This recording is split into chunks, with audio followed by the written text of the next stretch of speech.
Good morning, dear students. Welcome back in science class.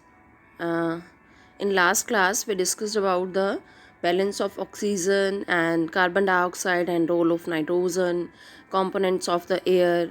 As you know, we are reading about the chapter 10 air. So, in this chapter, in this class, we will discuss the purity of the air pollution, and what are the effects of air pollution and ways to reduce the pollution. What do you think the air which is blowing near about us is pure? क्या आप सोचते हैं कि जो आसपास air है वो dust free है, बिल्कुल प्योर है? Because we are causing the pollution. हम कितना पोल्यूशन कॉज कर रहे हैं किसी ना किसी फॉर्म में, तो क्या वो एयर प्योर हो सकती है? नो.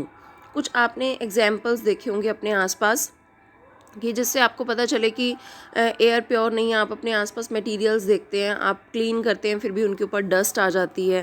लाइक आप अपने प्लांट्स देखते हैं, प्लांट्स के ऊपर भी डस्ट आ जाती है कुछ टाइम में. अगर इसका सबसे अच्छा एग्जांपल आप देखना चाहें तो आपने देखा होगा कि जब सनलाइट एक डार्क रूम के अंदर एंटर करती है, एक विंडो से ब्लो करती है, तो आप बिल्कुल क्लियर देख सकते हैं कि कैसे डस्ट पार्टिकल्स उसके अंदर मूव करते हुए नज़र आते हैं, है ना. So what does it shows कि ये सारी चीज़ें क्या बता रही हैं कि air is not pure. Air के अंदर कुछ ना कुछ इम्प्योरिटीज़ हैं, चाहे वो डस्ट की फॉर्म में हैं या कोई अदर मटेरियल्स हैं. सो these are, you can see this fan that is totally covered with the dust, and plants having dust on them. You can see this picture in a dark room when sunlight is coming from a window, and you can see the movement of dust particle in them. It means air is impure, air is not clean.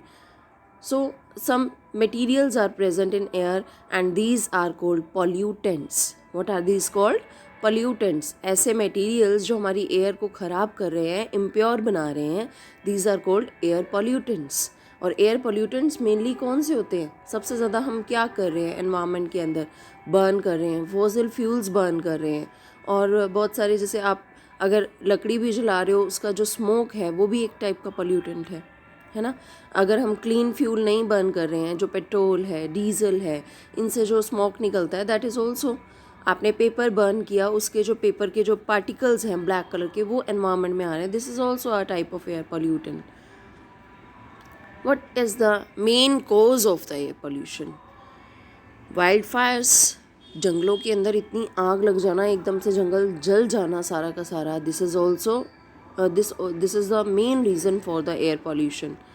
Second, अगर हम discuss करें that volcanoes eruption, ज्वालामुखी का फटना, उसके साथ पता नहीं कितना सारा स्मोक निकलता है, और वो स्मोक पूरे एनवायरनमेंट के अंदर जा रहा है और वो एनवायरनमेंट को ख़राब कर रहा है.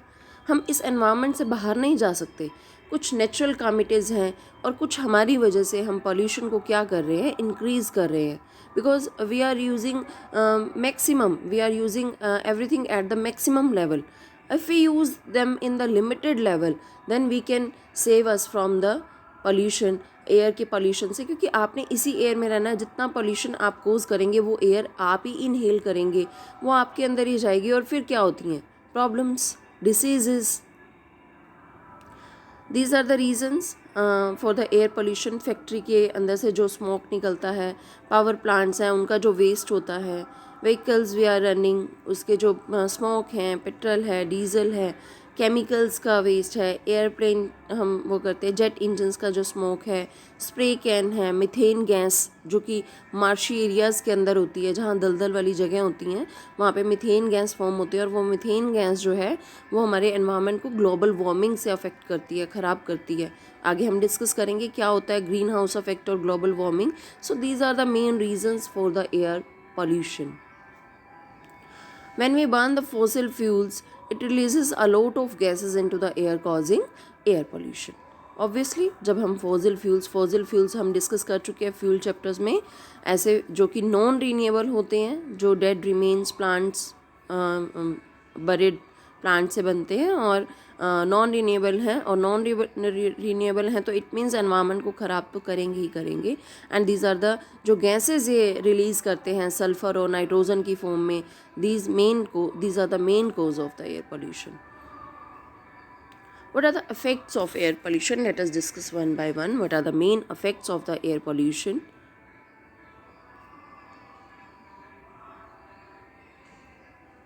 यस, ह्यूमन्स, हेडेक, डिजीनेस, सबसे ज़्यादा nasal irritation and lung diseases, ये एनवायरनमेंट के अंदर जो पोल्यूशन है उससे आपकी बॉडी अफेक्ट होती है कि वो पोल्यूशन जब आपकी बॉडी में जाता है तो वो इस टाइप से आपको अफेक्ट करता है, चक्कर आ जाना, सिर दर्द होना, नेज़ल मीन्स नोज़ अफेक्ट होता है, लंग डिसीज़ेज़ हो जाती हैं, और क्या होता है, स्मोक और फोग, जैसे अब फोग होती है और स्मोक जो एनवायरनमेंट का पोल्यूशन का जो स्मोक होता है, जब वो मिक्स होता है तो हमारी बॉडी को किस टाइप से अफेक्ट करता है, हमारी बॉडी में ब्रोंकियल डिसीज़ हो जाती हैं, ठीक है, लंग कैंसर हो सकता है, lower production of vitamin D बनना बंद हो जाता है, कम हो जाता है, जिससे बोन्स वीक हो जाती हैं, आई इरिटेशन, अस्थमा अटैक जो कि लंग डिसीज़ है जिसमें हमें ब्रीदिंग में प्रॉब्लम होती है, कफिंग, थ्रोट इन्फेक्शन और हार्ट अटैक, ये सारी प्रॉब्लम्स हो सकती हैं स्मोक से। जैसे अब पराली जलाते हैं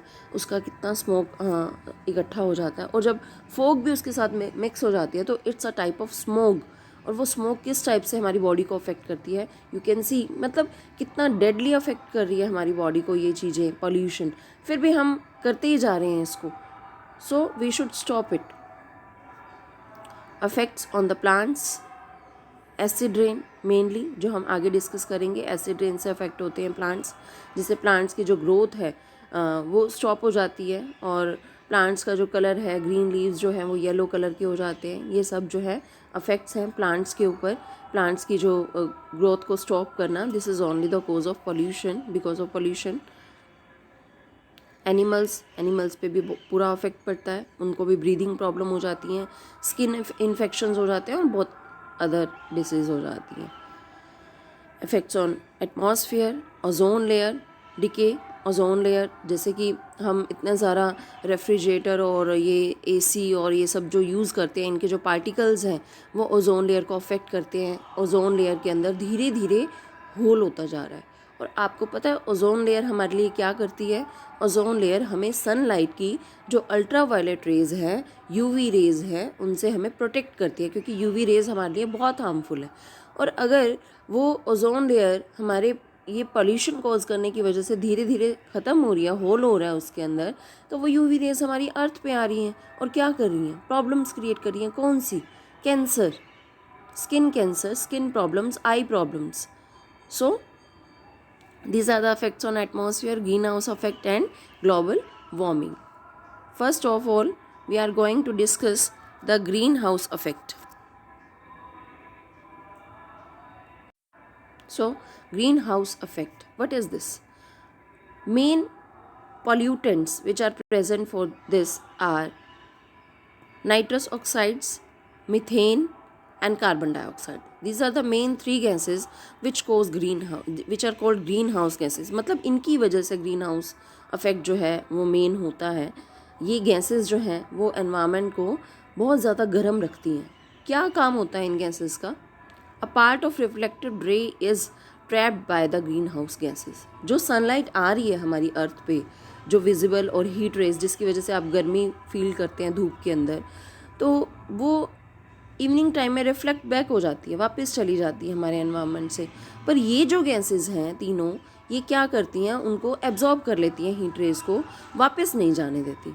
और जब ये वापस नहीं जाने देती तो हमारी अर्थ के ऊपर जो हीट का अफेक्ट है वो ज़्यादा हो जाता है, वो गर्मी बनी रहती है हमारी अर्थ के ऊपर, है ना। तो जितनी ज़्यादा ये गैसेस होंगी उतना ज़्यादा हमारी अर्थ पे वार्मथ बनी रहेगी। और मेन गैसेस कौन कौन सी हैं, अभी मैंने आपको बताया, carbon dioxide, methane and nitrous oxide. Okay, तो मेन जो ये गैसेस हैं वो हीट रेज को ट्रैप करके अर्थ को गर्म करने का काम करती हैं। इसी को ही हम क्या कह देते हैं, अर्थ की वार्मिंग को ही हम क्या कह देते हैं, ग्लोबल वार्मिंग। ये भी हम डिस्कस कर चुके हैं पहले, है ना। तो मेनली ये ग्रीन हाउस इफेक्ट आया कहाँ से, नर्सरी से। नर्सरी में बेटा एक ऐसा हाउस बनाया होता है ग्लास का जिसे हम ग्रीन हाउस कहते हैं, और वहाँ पे हम ऐसे प्लांट्स ग्रो करते हैं जिनको हीट ज़्यादा चाहिए होती है। अब वो कैसा हाउस होता है, ये ग्लास का हाउस बना होता है, ठीक है।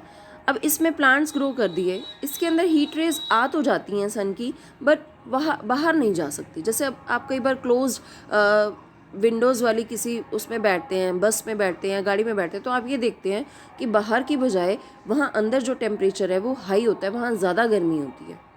यही केस होता है ग्रीन हाउस इफेक्ट का कि हीट रेज अंदर तो आ जाती हैं बट बाहर नहीं जाती। तो ऐसे प्लांट्स जिनको हीट ज़्यादा चाहिए होती है ग्रोथ के लिए, तो वो प्लांट्स हम कहाँ ग्रो करते हैं? ग्रीन हाउस में। और यहीं से ही ग्रीन हाउस इफेक्ट हमारे एनवायरनमेंट के लिए बना है कि वो जो गैसेस हैं, मीथेन, कार्बन डाइऑक्साइड और नाइट्रस ऑक्साइड, वो क्या करती हैं? वो हीट रेज को ट्रैप तो कर लेती हैं बट उसको वापस नहीं जाने देती, जिससे हमारी अर्थ भी क्या हो जाती है? गर्म। तो हमने इस ग्रीन हाउस को हमारी अर्थ से रिलेट किया है कि हमारी अर्थ पे वार्मिंग जो है अर्थ की वो कैसे होती है, that is called global warming. This trapped heat helps in the control growth of the plant, जिससे प्लांट की ग्रोथ प्रॉपर होती है। In greenhouse the sun's heat can come in but can not go out. आ तो जाती हैं but बाहर नहीं जा सकती, जिससे अर्थ क्या हो जाती है? गर्म हो जाती है। In a greenhouse, the sun's heat can come in but cannot go out. The trapped heat warms the greenhouse. Similarly, as these gases trap the sun's heat, they are called greenhouse gases. This trapping of heat to keep the earth warm is called greenhouse effect, and warming of earth is called global warming. Hope this is clear to you. That's all about today's class. Next chapter we will discuss in next class. Till that you have to read the chapter, learn all these things and underline the main points. Thank you. Have a nice day.